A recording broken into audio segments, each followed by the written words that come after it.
And this is it. Election Day in America is here. Welcome to MSNBC's special Election Day coverage.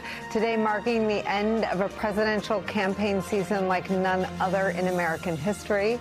And as polls close in just a few hours, we will await the verdict from the American people, from the voters themselves. More than 81 million people have already voted. That is more than a third of all eligible voters. In 9 states, turnout is already above 50%. All of it meaning that overall turnout is likely to be one of the highest in recent American history. Voting is continuing at a brisk pace as we come on the air. Here's the scene live in Erie, Pennsylvania, a critical region in a critical battleground.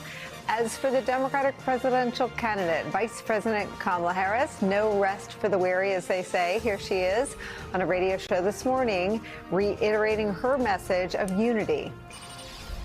I believe in the promise of America. I see it every day. I see it in people who are working hard to take care of their families. I see it in women who are fighting for reproductive freedom and the men who are supporting them. I see it in Republicans who have never voted for a Democrat before, who are putting the Constitution of the United States ahead of party. And I'm telling you, I see it around our country. I'm traveling.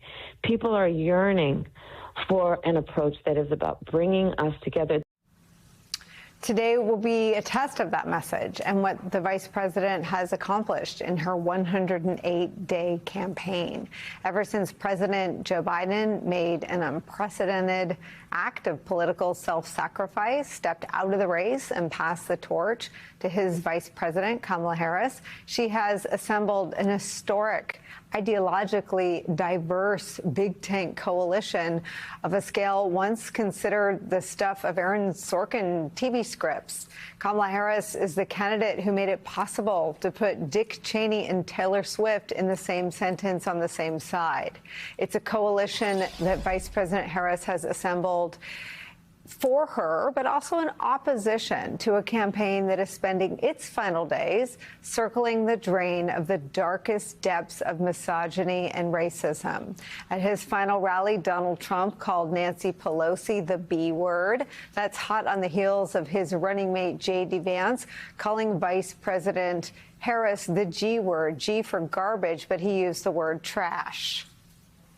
This behavior doesn't surprise, and unfortunately it doesn't shock or offend on the scale that it should at this point, but it is a fitting end for a campaign where no smear has been too reprehensible for Trump or Vance to utter, no claim too false or absurd to make, no conspiracy theory too dangerous to our fellow Americans to amplify and repeat and double and triple down on. But Vice President Harris has given the country a choice. At her last rally in Philadelphia, Harris hit an upbeat note.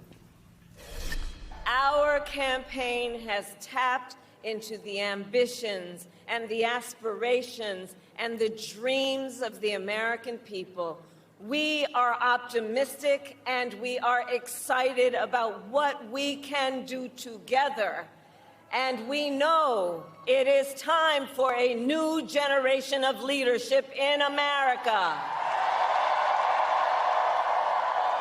And I am ready to offer that leadership as the next president of the United States of America.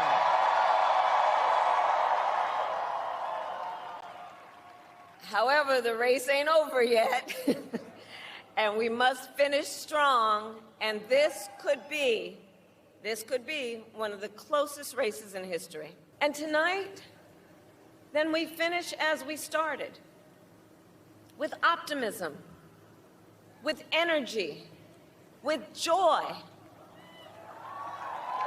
knowing that we, the people, have the power to shape our future and that we can confront any challenge we face when we do it together. Generations of Americans before us led the fight for freedom. And now, the baton is in our hands.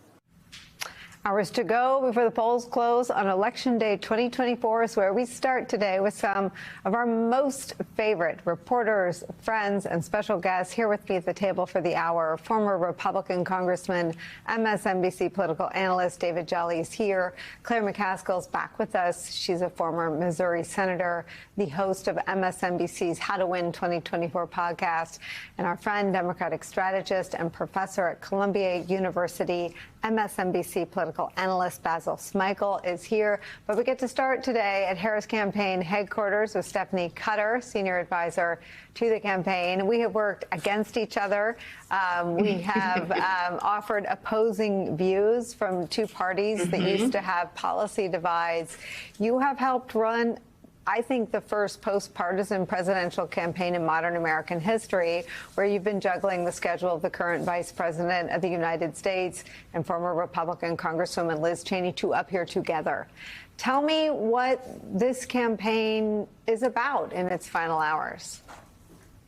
Well, first of all, how many election days, Nicole, have we spent together in various capacities? Too many, right, to count. Yes. And here we are again.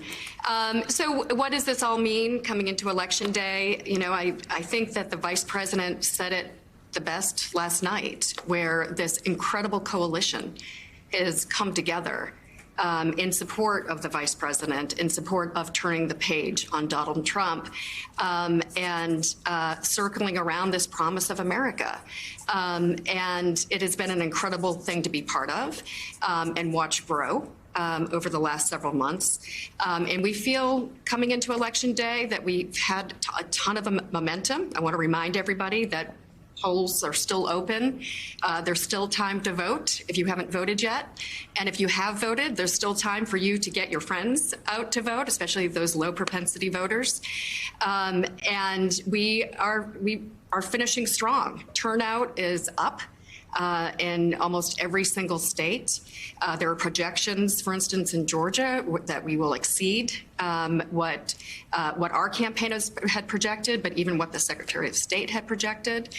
We see incredibly high turnout on college campuses across Pennsylvania, high turnout in Puerto Rican neighborhoods in Philadelphia. So this coalition is coming together. And this is the day where it all matters. It'll be a long day. We don't expect this race to be called early, but we are optimistic that we are literally about to be able to turn the page on Donald Trump and install Vice President Harris as the next president of the United States. There's such a fixation on the polls because it's the only data point available in an anxious time. For that's not a political statement. You know, both campaigns are looking for something, and so they hang on to the polls. But what each campaign has built in terms of GOTV, get out the vote, by this news cycle is more important. What can you tell us about? I mean, and it's 1 o'clock in the West. I mean, there's a lot more voting to happen in this country. There's a lot more voting. Tell me about your campaign's GOTV effort, and what do you still need to happen today on Election Day?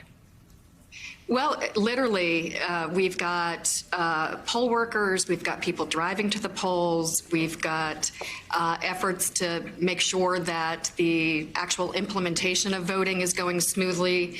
You know, there's more infrastructure being sent to high voting areas where the vote is higher than expected, for instance, in those college campuses in Pennsylvania.